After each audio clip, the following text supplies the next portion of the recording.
Hey, this is Jules. Welcome to Digital Activism, the podcast for changemakers in the digital age. Digital activism is part of ACTA, where we build an organizing app for activists and grassroots focused on security and privacy. Visit acta.global to join our community and become part of our journey. See you there. Welcome. My name is Ben Clark. I'm a climate activist from the Northwest US, and I'm super excited to be joined today by Lautaro. Lautaro, welcome. Hi, Ben. Thank you so much for having me here. It's a pleasure. I'm really excited to be part of this podcast. So, Lautaro, please introduce yourself. Who are you? Where do you come from? Yes, thank you. I'm a autistic climate justice activist. I'm from Buenos Aires, Argentina. I'm part of the Latin American region, and I'm really excited to be able to expand my knowledge and actually share all my experience here from Latin America in this podcast. So, can you introduce what this podcast is about? Why are we here today? Yes, of course. So today we'll be talking about losses and damages, which is a very important topic that has been part of the COP discussions for a very long time.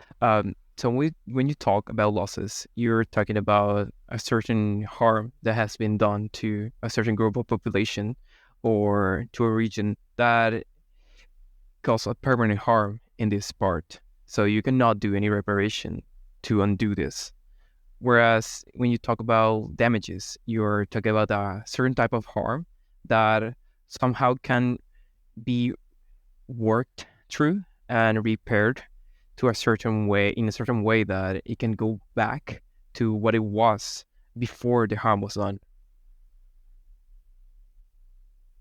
The climate crisis is not some future issue, one that is currently having devastating impacts on communities around the world.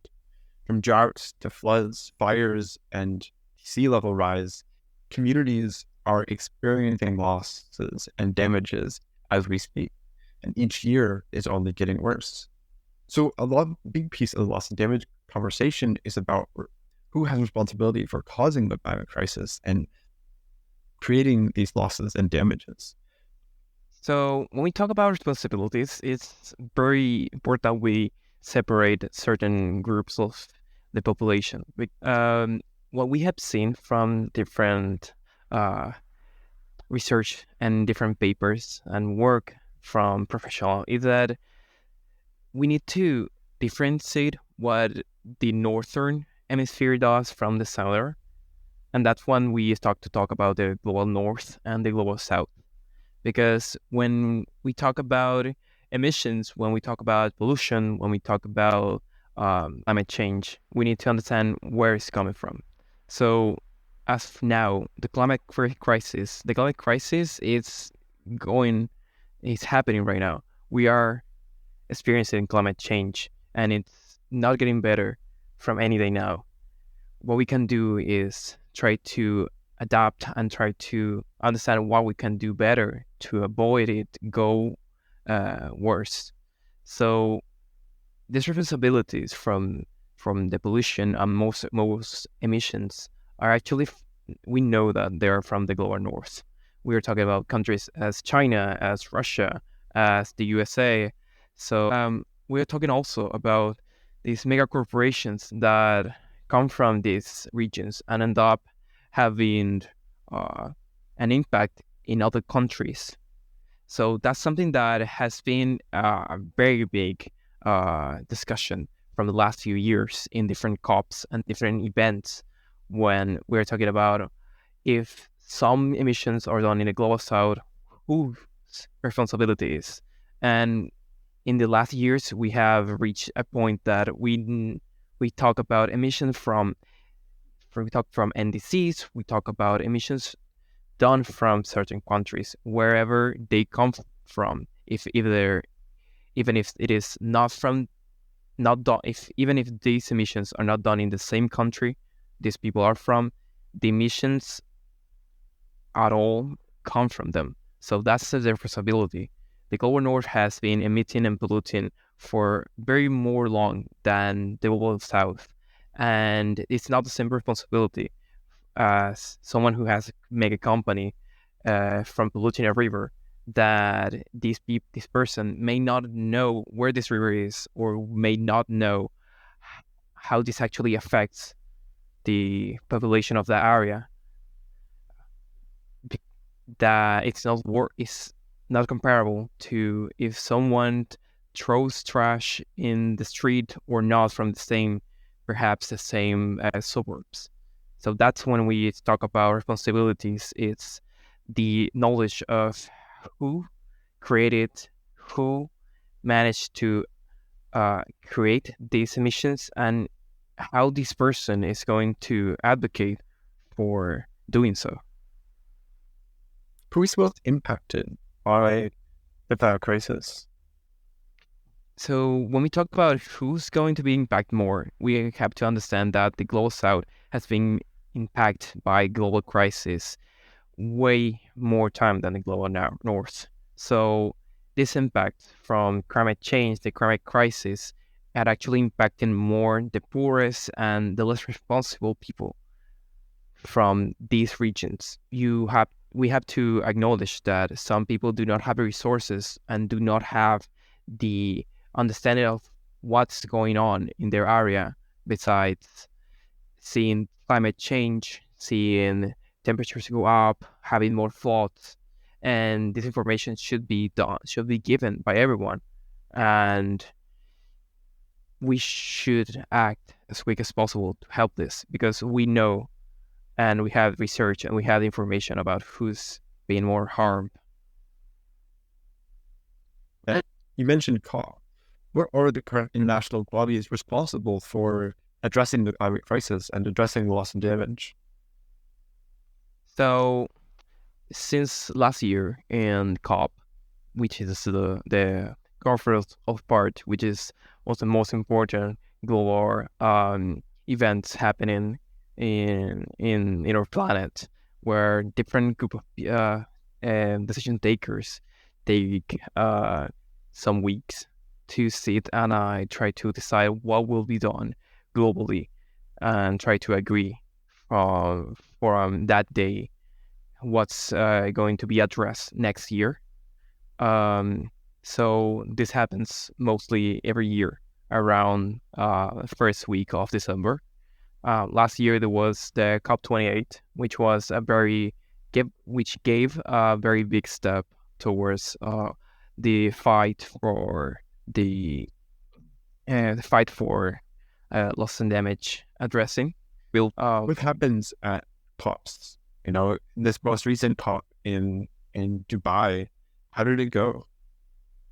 So last year we actually got the Global Loss and Damage Fund starting to operate this year, which is a very big step on how the fight for loss and damages will start to go towards. So what this means is that we actually now have money designated from the UN and the COP participants to advocate for the loss and damages that happened towards all over the world, the globe. And this also means that we finally will start addressing what's going on everywhere. Of course, it's a very more complex topic, and there will be a long way from now on to see how this fund will be structured, and how this fund will start to take part on the loss and damage fight. Why is it so important that the loss and damage fund was created? How do reparations differ from aid? Sorry, what was talked was about aid, how certain countries gave aid to a region, to a country, to a province. And the meaning of aid gives the idea of what's charity. And that's not something that is going on right now. We're talking about reparations instead of aids, because there are responsibles. There are people who are responsible of these damages, of these losses, of these harms. and this found come from this come from these people as well, and that's the way. So how did you get involved with activism? What do you have to do with loss and damage? So actually, last year I got to be part of the ARCOI here 2023 in Latam. And what is it? The ARCOI is the Regional Conference of Youth, which is the previous event towards the Conference of Youth, which is an event held before the COP. So in this event, all the youth advocates from regions get involved in a big event where they work in the development of decisions and thoughts that will be talked in the Conference of Youth of that year. I got to be part of that event, and I could direct the loss and damage access with a group of people that they gave me this opportunity. I happened to make a big document of how different initiatives on legislation help the Latin American region to handle certain events of the climate change, and how these could be replicated, and how could they be of interest to other legislators or presidents or politicians in the same region. Was ARCOI your first time getting involved with climate activism? It was not. I have been part of the uh, I had been part of Youth for Climate Argentina since March of last year. I got involved as always wanted to be part of a movement that cared about climate change.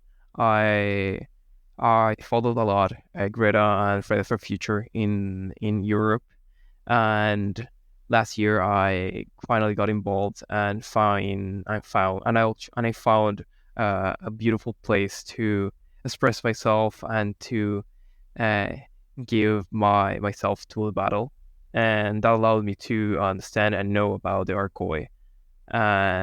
But It's so important that activism spaces are welcoming and bring energy and healing, and able to have solidarity with working with people.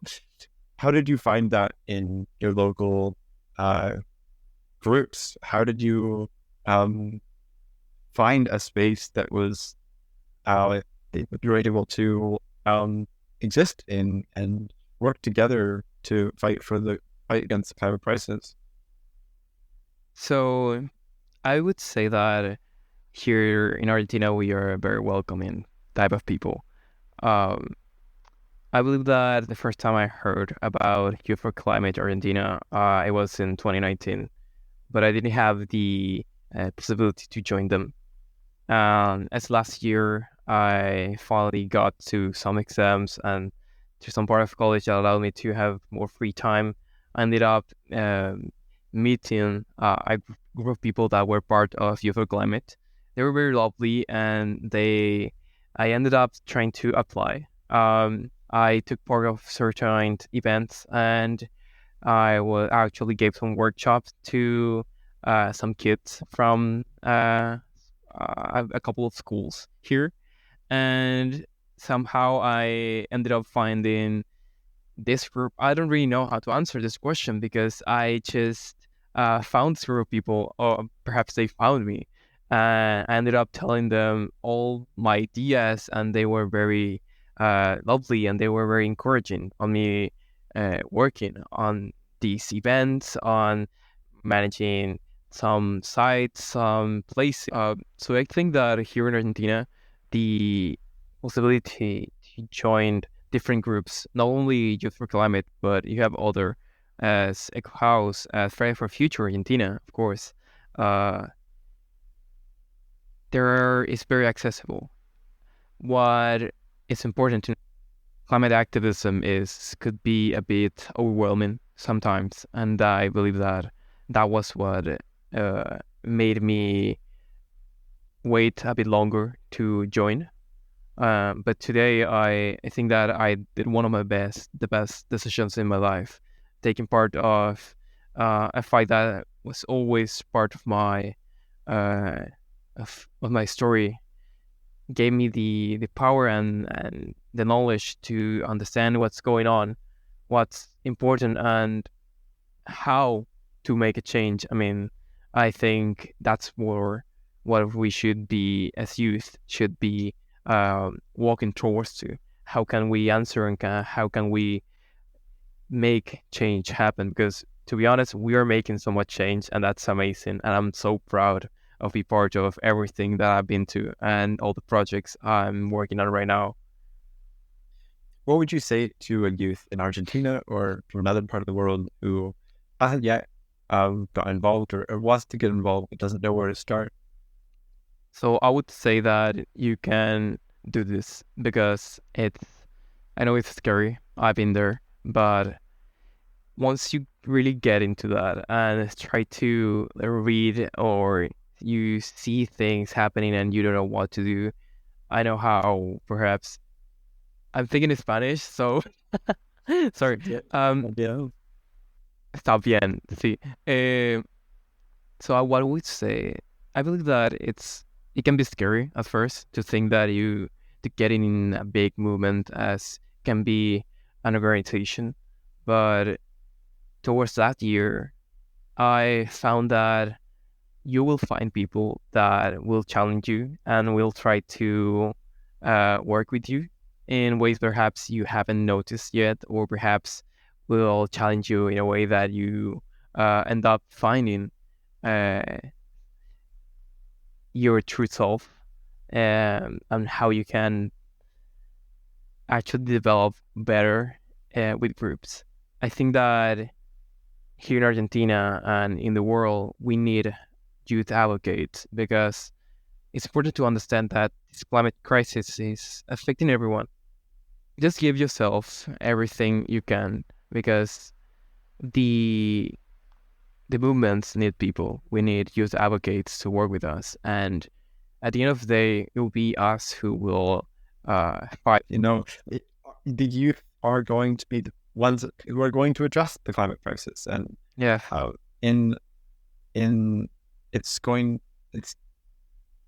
the people in power are going to be dead, and we are still going to be here and fighting and yeah, imagining a better world for ourselves. And I think, I get so much hope from talking to activists like you and being a part of these spaces where there's so much love and solidarity, and we like youth around the world connecting around climate is such a beautiful thing.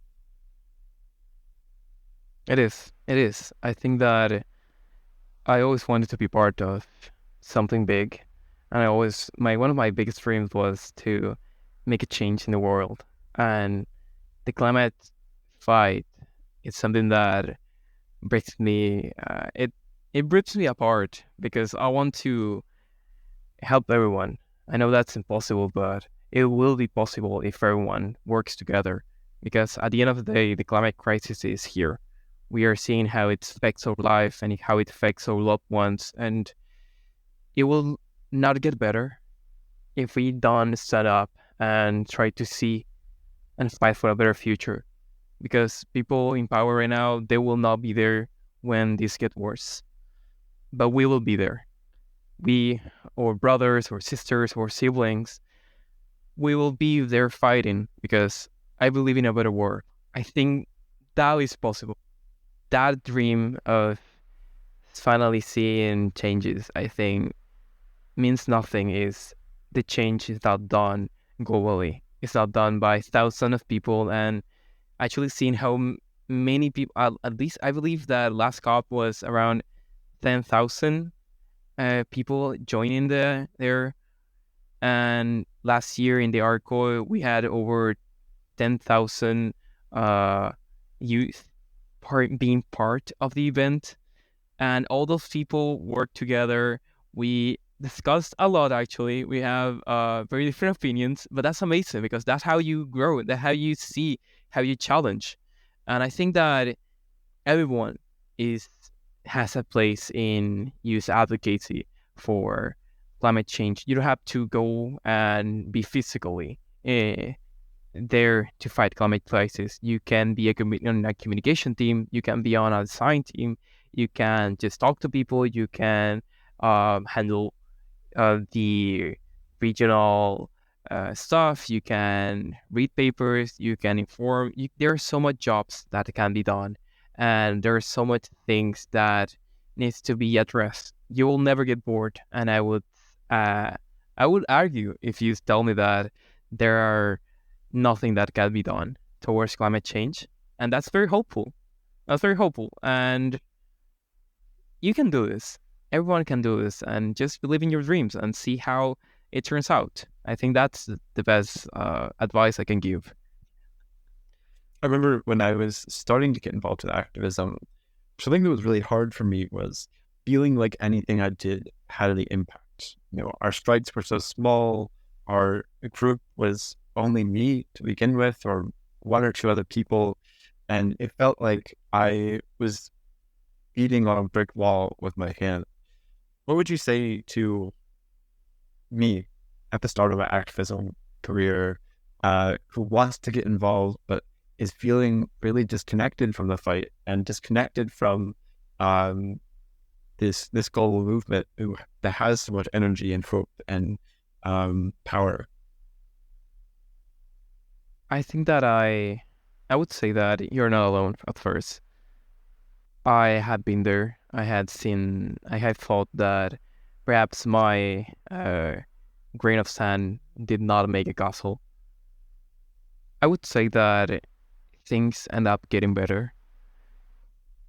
There are so many people that actually want to get involved, and we have seen that towards the whole planet, how Fridays for Future has get more involved in more people. We have Greenpeace, we have Eco House, we have Youth for Climate, Jóvenes por el Clima.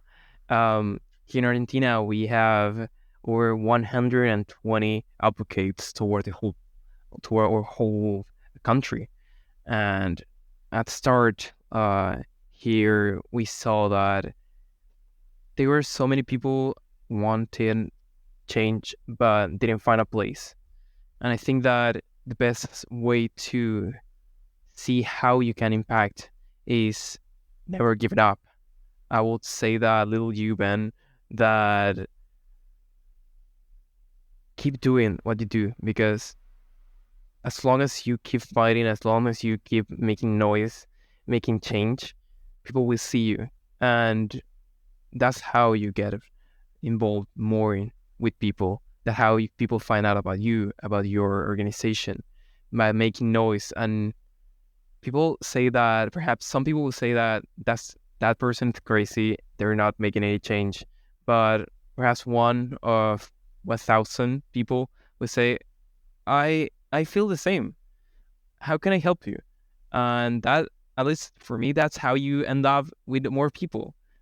And never give up. That's what has been happening for over 30 years on climate justice fights.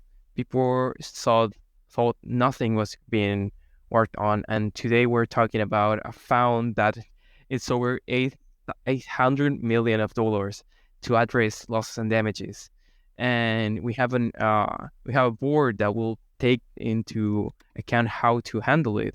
And today, that's amazing. That's something that we never thought about later. How long have we been fighting for loss and damage? It's been 10 years of asks from the Global South for loss and damage fund. It's maybe far longer than that.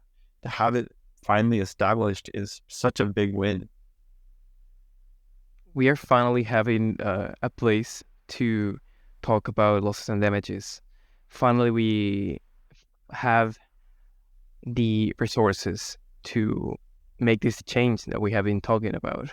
And it means nothing without the work of thousands, if not dozens of thousands of people that have been putting these fight in their shoulders. Not only Latin America, not only in Global South, but towards the whole planet, people are suffering the events of the climate change. And we are ended up in this position when we are talking about we need found. Perhaps we will need more found in the future. But at the end of the day, we have it. We are making change. And I think that's what we should focus right now. And we can wait a bit longer to see how this turns out. But there are so many other things that we activists can still pressure to make bigger changes. One concept I really like is that of the imperfect activist. When we see these activists, especially when in different global spaces or going to COP, and it seems as though they are doing everything right and are so much stronger and more powerful and smarter than us. All of us are imperfect activists. We are not. No one is smarter or more equipped to handle this fight than any of the other of us. This is something that we are all doing together, and each and every person is needed and welcomed and necessary. And so it's not, even if you are, planning your first strike and only 5 or 10 people showed up and devastated because that was less than you expected, and you feel like those 10 people didn't do anything to make the impact. I think it's important to reframe that, and each of those 10 people is someone who's now engaged in the fight. Each of those 10 people might show up again and might engage in grassroots network or join an organization or be in a year or two, be a core organizer that's mobilizing tens of thousands of people. Each and every one of the people listening to this podcast, just in being here, you are an activist too. And you are needed and necessary, and we are here to support you. There are spaces where you can be welcomed and you can be join in and laugh and cry and be held by other activists because we want you to be here. Yes, that was beautiful, Ben. And I really agree with your point. I think that there is no way to be a perfect activist. You can never reach perfectness. And I have been intimidated by the work of older activists for my whole time here. But I think that finally I cannot compare to what Greta did. I cannot compare to what you, Ben, have done, what other activists in my area have made, but I can compare to myself last year. And I think that that's a progress. That's progress. I'm fighting for what I think it's fair. And I think that everyone should be doing that. If you have a fight that you think is important, you should follow that and fight. You should get your voice up and shout at anyone. Bring that up. We are here to hype you up. We are here to give you the space. And here in Argentina, I think that I have the best partners in my group. I have been part of dozens of events here since last year. I mean, I will turn 1 year as an activist at the start of April 2024. So I have been doing so much because perhaps it's my justice sense, but you can do so much. People need you. There are so much stuff that can be done and so many spaces that do not have people, and you'll find your place. You'll find your place, and you don't have to do what others did. You have to fight for your own fights, your own thoughts, and that's something that brings honor and brings the best of activism. Thank you so much, Lautaro. As we're wrapping up, I want to ask a couple of questions. As this is a digital activism podcast, what does your digital activism life look like? How much are you organizing in person versus on Zoom or digitally? What group chats are you part of, and what do those look like? Well, tell me about your digital activism life. So mostly my activism online is trying to share as much as I can from my region and from other regions, uh, and try to advocate for places that I perhaps may not be part of physically. Most of my group chats are perhaps a mess because I will not lie to you. Activism is mostly a bit hectic. You have to end up joining a group chat and you will find a lot of information and perhaps it overwhelms you, but do not freak out. It will just you see what you find there and you see, oh, this is important, or this catches my attention. I will work on this, or um, perhaps I can talk with this person more about this. I think that digital activism, actually, in 2019, when I first saw Greta on the TV, and then I saw a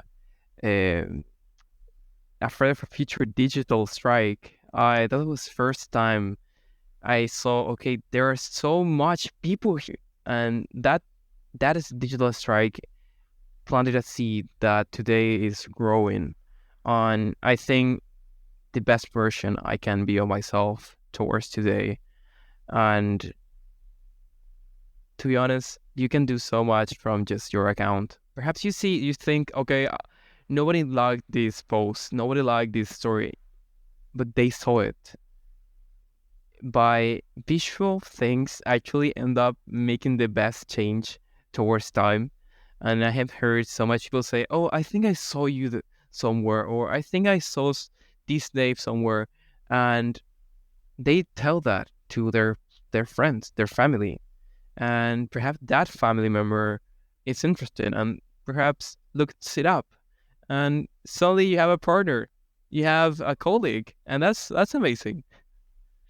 One thing I always tell people as they're getting started is that you don't have to be suddenly an activist in every space and doing stuff. You can start just talking to your friends and family, just opening a conversation once a week with a friend and being like, hey, I'm going to talk to you about the climate crisis, about what's happening here in Portland, Oregon, and what we can do about it. And I know neither of us know anything about activism, but let's just sit down once a week or once every 2 weeks. And, I know that you're interested in this stuff. You've expressed that to me. Let's just schedule a meeting. Let's do it. We don't need to research or find the perfect group or find anything. We can just sit down together and suddenly we are activists too. And we are part of this whole community. Yes. Actually, to be honest, I'll be honest with you, Ben, and anyone who's listened to this. I do not know everything about activism. I don't know everything about climate change, climate crisis. What I know is what I have informed myself.